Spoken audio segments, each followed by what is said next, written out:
अस्सलाम वालेकुम। आज की इस वीडियो में हम देखेंगे कि ऐसी कौन सी 5 अलामात मेन अलामात ज़ाहिर होने पे आपको यूरिक एसिड का टेस्ट फ़ौरन करवाना चाहिए। वो 5 अलामात कौन सी हैं, इसके साथ साथ हम देखेंगे कि यूरिक एसिड की बॉडी के अंदर नॉर्मल मिकदार क्या होती है, और ये भी देखेंगे कि कौन सी चीज़ें खाने पीने से यूरिक एसिड बढ़ जाता है और किस तरह आप उसको कंट्रोल में रख सकते हैं। नीज़ हम ये भी देखेंगे कि यूरिक एसिड बेसिकली है क्या, ये किस चीज़ से मिलकर बनता है और किस तरह से जिस्म से फिल्टर होता है और किस तरह ये जिस्म में रह जाता है और कहाँ। सबसे पहले हम ये देखते हैं कि वो 5 अलामतें कौन सी हैं जिसके ज़ाहिर होने पर आपको फ़ौरन यूरिक एसिड का टेस्ट करवाना चाहिए। नंबर 1, एड़ियों या घुटनों में दर्द होना, उठते बैठते वक्त दर्द महसूस होना। नंबर 2 है आपके पास हाथ या पाँव की उंगलियों में चुभन वाला दर्द महसूस होना। नंबर 3 आपके पास गांठ की शिकायत होना। नंबर 4 है आप हाथ लगाने पे जोड़ों का गर्म महसूस होना। और नंबर 5 है जल्द का सुर्ख या पर्पल दिखना।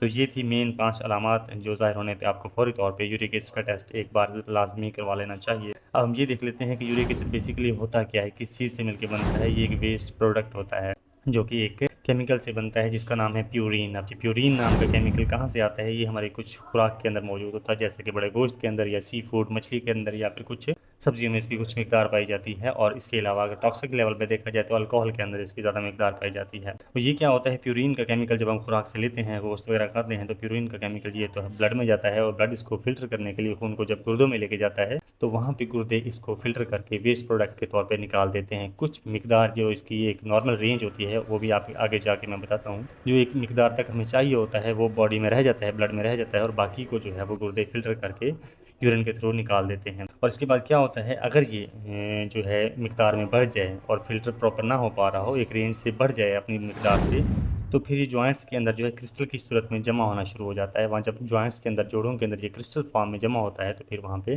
जोड़ों का दर्द और ख़ास तौर पे जो है उंगलियों में, जोड़ों में, पाँव में, जो घुटनों में, ये आपके दर्द होना शुरू हो जाता है। इसके साथ साथ क्या होता है कि ये किडनी के अंदर अगर जमा होना शुरू हो जाए तो वहाँ पे किडनी स्टोन बन जाती है, पथरियों की शक्ल अख्तियार कर लेता है। तो अब हम देख लेते हैं कि इसकी नॉर्मल मिकदार क्या होती है। नॉर्मल मिकदार जो है वो मर्दों और औरतों में थोड़ी सी मुख्तलिफ होती है।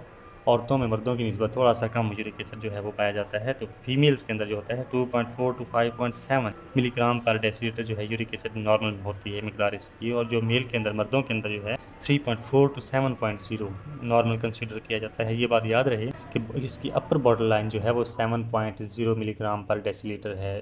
कुछ कंडीशन में ये देखना होता है कि जब तक आपका यूरिक एसिड 8.0 यानी कि 8 से क्रॉस ना करे तब तक आपको मेडिसिन नहीं लेनी चाहिए, आपको परहेज़ करना चाहिए। सबसे पहली बात, एहतियात करना चाहिए। अगर आप एहतियात करते हैं, एहतियात में क्या क्या करना है वो हम डिटेल से देखने वाले हैं। तो अगर आपका यूरिक एसिड 8.0 से बढ़ चुका है तो फिर आपको डॉक्टर के पास जाना चाहिए, आपको मेडिसिन लेनी चाहिए। अगर 8 से कम है तो फिर आपको उसको अपनी मेहनत से, अपनी खुराक से, खाने पीने से उसको नीचे लेके आया जा सकता है ईजिली। तो वो कौन सी चीज़ें हैं जो आपने यूरिक एसिड के बढ़ने पे नहीं इस्तेमाल करनी, जिनके अंदर यूरिक एसिड यानी कि प्यूरीन की मिकदार ज़्यादा होती है, वो चीज़ें आपने नहीं खानी। लाइक बड़ा गोश्त, मीट बिल्कुल नहीं खाना अगर यूरिक एसिड आपका बढ़ा हुआ है तो। नंबर 2 आपके पास है कि सी फूड, जो समुद्री ग़िज़ाएँ होती हैं, फ़िश वगैरह है, ये चीज़ें, इनके अंदर प्यूरीन की मिकदार काफ़ी ज़्यादा होती है, तो इनको आपने यूरिक एसिड बढ़े होने की कंडीशन में आपने इनको नहीं खाना। और आपके पास इसके अलावा नंबर 3 पे आता है कि आपने, अगर कोई स्मोकिंग करता है, अल्कोहल लेता होता है तो फिर अल्कोहल आपको बिल्कुल नहीं लेना चाहिए। शराबनोशी, इससे परहेज़ करना चाहिए अगर आपको यूरिक एसिड बढ़ा हुआ है तो। और नंबर 4 आपके पास आता है सॉफ्ट ड्रिंक्स, जो हम पीते हैं, कोल्ड ड्रिंक्स वगैरह पीते हैं, इनसे परहेज़ करना चाहिए। तो ये थी कुछ ऐसी ग़िज़ा हैं जो कि अगर यूरिक एसिड बढ़ा हुआ हो तो फिर आपको नहीं लेनी चाहिए। हमने 5 मेन अलामतों को देखा, उसमें नंबर 1 आपके पास है एड़ियों या घुटनों में दर्द होना, उठते बैठते वक्त दर्द में का महसूस होना। नंबर 2 आपके पास था हाथ या पाँव की उंगलियों में चुभन वाला दर्द महसूस होना। नंबर 3 गांठ की शिकायत होना। नंबर 4 आपके पास था हाथ लगाने पर जोड़ों का गर्म महसूस होना। और नंबर 5 हमने देखा कि जल्द का सुर्ख और पर्पल दिखना। ये यूरिक एसिड के बढ़ जाने की अलामतें हैं। अगर इस तरह का आपकी जिस्म में कोई भी अलामत ज़ाहिर हो रही है तो आपको फ़ौरी तौर पे अपना यूरिक एसिड का टेस्ट करवाना चाहिए। और इसके साथ साथ हमने परहेज़ को देखा कि ये चीज़ें आपने, अगर यूरिक एसिड बढ़ा हुआ है तो आपने गोश्त, मछली, कोल्ड ड्रिंक्स और अल्कोहल, सॉफ्ट ड्रिंक्स और अल्कोहल, ये चीज़ें आपने नहीं लेनी। और इसके साथ साथ कि क्या होता है कि प्यूरीन नाम के केमिकल से बनता है जो कि हमारी खुराकों में मौजूद होता है। ये हमारे पास यूरिक एसिड था जो कि ईज़िली किसी भी छोटी सी लैब से हो जाता है। ये 300-400 रुपये का टेस्ट होता है। इसके लिए 1 से हाफ सीसी खून का नमूना लिया जाता है, उसको सेंट्रीफ्यूज करने के बाद एडवांस मशीनरीज़ के ऊपर इसको रन किया जाता है।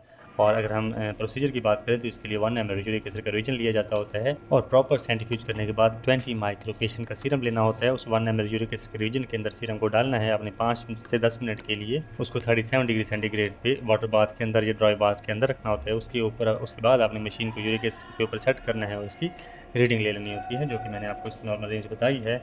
फीमेल्स के अंदर इसका जो नॉर्मल रेंज होती है वो है 2.4 टू 5.7 मिलीग्राम पर डेसीलीटर, जबकि मेल के अंदर इसकी मकदार होती है, नॉर्मल रेंज होती है 3.4 टू 7.0 मिलीग्राम पर डेसीलीटर। आई होप ये वीडियो आपको इन्फॉर्मेटिव लगी होगी।